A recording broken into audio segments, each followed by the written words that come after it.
믿고 보는 해외 반응.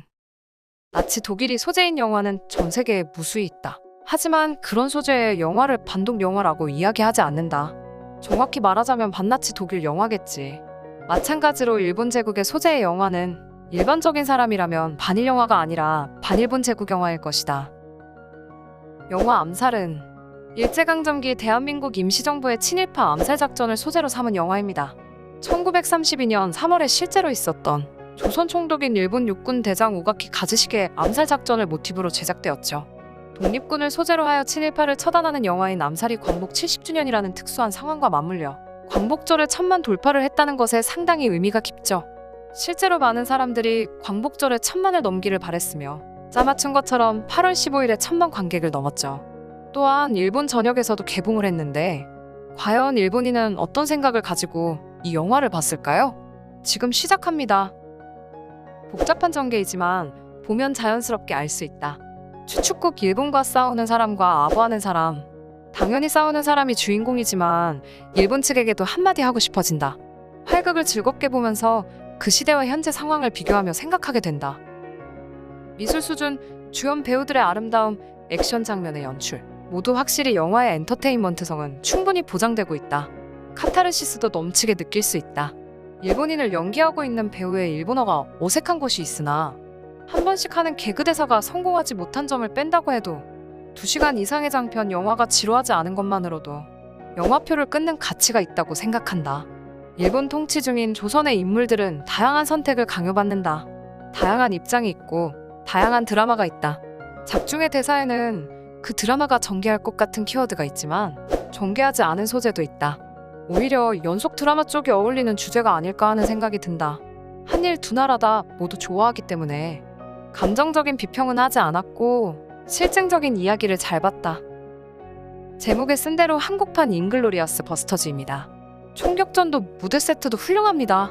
반일이라고 하는 사람도 있습니다만 한국인이 연기하는 일본인은 재치가 있어 재미있고 예고를 보면 알 수 있듯이 동료 배신을 그린 엔터테인먼트 영화입니다. 다만 역사적 배경으로 한국인의 당시 상황과 기분을 알려주는 영화입니다. 테러를 조장하는 메시지는 없고 재미있으니까 꼭 봐주세요. 인물들의 관계가 어렵고 이정재가 너무 밉지만 후반을 향해 달려갈수록 멋지게 변하는 하정우와 조수 오달수. 그 이름도 멋진 하와이 권총. 소름 끼칩니다. 웨딩드레스와 긴총의 군바트의 궁합 때문에 다시 한번 볼 생각입니다. 근대사 내용일까 하고 생각하고 보았지만 한반도가 혼돈 속에 있던 당시의 이야기로 매우 흥미로운 이야기였습니다. 암살에 나온 만주를 보고 영화 놈놈놈에서 송강호와 이병헌이 보물을 찾고 있던 장면이 떠올라 더욱 즐기게 되었습니다. 캐스트도 끝내주며 도둑들 감독이기 때문에 그 영화에 출연했던 배우도 많고 그 밖에 하정우나 용의자 X의 형사 역의 사람이라든지 대부분이 다른 영화에서 본 적이 있는 유명한 사람들이라 그 사람들을 보는 것만으로 텐션이 오릅니다. 하지만 일본인 역은 일본 배우를 캐스팅해 주었으면 좋았을 것 같습니다. 아니면 일본어가 굉장히 능숙한 한국 배우라든지. 이야기 속에서는 하정우의 일본어가 제일 능숙했죠.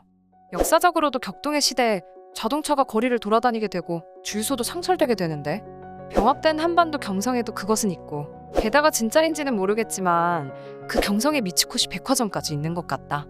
만주에도 일본 백화점이 있었던 것 같은데 당시 일본 기업의 기세가 현 시대보다 대단한 건가? 아쉬운 점은 타이틀. 암살보다는 다른 타이틀이었으면 더욱 좋았을 것 같습니다. 그런 타이틀로는 텐션이 오르지 않았습니다. 조금 스포일러로 이야기하자면 이정재의 계속되는 포커페이스에 매우 빠져든다. 한반도가 일본 식민지였던 시대의 이야기로 통치자인 일본인을 암살하는 집단이 있었다. 그러나 한국인의 이중 스파이가 있어 암살 계획을 저지하려고 했다. 여기에 쌍둥이의 이야기가 섞여 들어가 있다. 매우 재미있는 스파이 액션 영화다. 대중성이 듬뿍 묻어나고 어디서 본 듯한 부분도 있지만 그런 것은 상관없을 정도로 재미있고 추천한다. 등장인물이 많아 누구인지 모르는 사람도 있었지만 신경이 쓰이지 않을 정도로 재미있었다. 3명의 암살팀이 매우 매력적이고 액션이 매우 좋다. 모든 액션 장면이 좋았다. 클라이맥스의 결혼식장은 훌륭했다. 적은 모두 정말 미워해야 하는 존재로 그려져 있어서 좋았다. 다만 일본인이 적으로서 그려져 있는 것이 조금 슬펐다. 굉장하다. 재미있었습니다. 액션 영화로도 최고! 이것은 보지 않으면 안 됩니다. 나치 독일이 소재인 영화는 전 세계에 무수히 있다. 하지만 그런 소재의 영화를 반독 영화라고 이야기하지 않는다. 정확히 말하자면 반나치 독일 영화겠지. 마찬가지로 일본 제국의 소재의 영화는 일반적인 사람이라면 반일 영화가 아니라 반일본 제국 영화일 것이다. 하정우, 이정재, 오달수. 아시아 영화로는 엄청난 규모의 액션 활극. 일본에게서 독립하고 싶은 열망. 전지현은 비교가 되지 않을 정도로 압도적이며 키가 크니까 액션에서 빛이 난다. 거리 폭파씬은 할리우드 수준이 아니면 비빌 수 없다. 한때 멋지고 슬픈 오달수를 볼 수 있는 것만으로 충분하다. 감독은 도둑들을 제작했던 사람이다. 일본 통치하에 한국. 일본군의 잔인함을 보면서 놀랬고 코믹한 요소가 곳곳에 배치되어 있어 경쾌한 템포를 유지합니다. 절묘한 밸런스로 여러 감정을 느끼게 하는 깊은 느와르 활극. 일본어의 억양의 몇몇 장면에서 불편했지만 고전 명작의 오마주가 있는 호화로운 세트 촬영과 능숙한 연출 기법. 무엇보다 배우진의 연기에 한류 영화의 깊이를 느꼈습니다. 전지현의 늠름하고 아름다움과 예술적인 츤데레가 눈에 들어옵니다. 전지현, 이정재, 하정우, 오달수, 조진웅, 이경연, 조승우의 호화 캐스팅에 신바람이 났다. 명배우뿐이므로 연기력도 박력도 있어 2시간이 넘었지만 눈 깜짝할 사이에 즐길 수 있었다. 개인적으로는 킬러, 하와이 권총의 하정우가 아주 멋있었다. 오균을 향해 하는 안 입고 온 대사도 좋다. 영화 하녀에서는 또박또박하던 이정재가 이번에는 나이 많은 아저씨다운 몸이 된 게 인상적이다. 염석진만 나이 먹는 것 같은 느낌이 들었는데 무엇보다도 일본어에도 일본어 자막이 있어 일본어가 어느래도 개의치 않고 작품에 빠져들 수 있는 점도 포인트. 사람에 따라서는 일본어를 너무 많이 읽어서 카와구치 마모루의 발음이 갸루 같다는 점이 재미있었다. 사람이 너무 많다는 점과 시대 배경을 이해하지 못한 점도 있어 처음엔 알기 힘들었지만 곳곳에 개그 장면이 있어 보기 쉬웠다. 호화, 캐스팅의 연기력과 어떻게 나아갈지 궁금한 전개. 저마다의 기대와 배신감으로 아슬아슬한 두근거림을 느낄 수 있는 작품이었다. 일본 정부 요인을 암살하려고 하는 여성 스나이퍼의 이야기. 밀정과 마찬가지로 일본 통치 시대의 조선이 무대라는 것만으로 계속해서 시청했다. 밀정이 스파이 서스펜스였다면 암살은 어쌔신 액션 같은 느낌. 화려한 총기 액션도 있으며 코믹하게 웃을 수 있는 장면도 있어 화려하면서도 보기 쉽다. 밀정보다 암살이 더욱 흥미롭다. 주연의 전지현은 스나이퍼로는 미인이면서 총기 사용을 능숙하게 하고 있다. 여성 주인공이 톰슨 기관총을 난사하는 영화도 좀처럼 드물다고 생각하기 때문에 이것만으로도 볼 가치가 있을지도 모른다. 그 외에 하정우는 안정된 멋이 있고 오달수나 조진웅 등 명호도 쿵짝이 잘 맞는다. 불만이 있다면 이정재가 활약하는 장면에 비중이 너무 적다. 영화를 3번 정도 봤는데 중반에서부터 완전히 존재감이 사라져버린 것은 유감스러운 부분이다. 더 그에게 감정이입할 수 있다면 라스트가 더 고조되지 않았을까 하는 생각이 든다.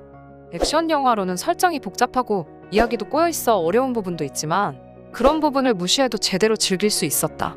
개인적으로는 밀정을 좋아했지만 액션 영화를 좋아하는 분에게는 이 작품을 추천한다. 일본 통치 시대의 이야기이기 때문에 나쁜 일본인이 나옵니다. 단 한국인 배우가 연기하고 있죠. 그런 것이 싫은 사람도 분명히 있다고 생각하지만 영화 자체는 반일의 이야기보다는 외국의 동족을 징계하는 쪽에 중점을 두고 있는 이야기이므로 무리 없이 볼 수 있습니다.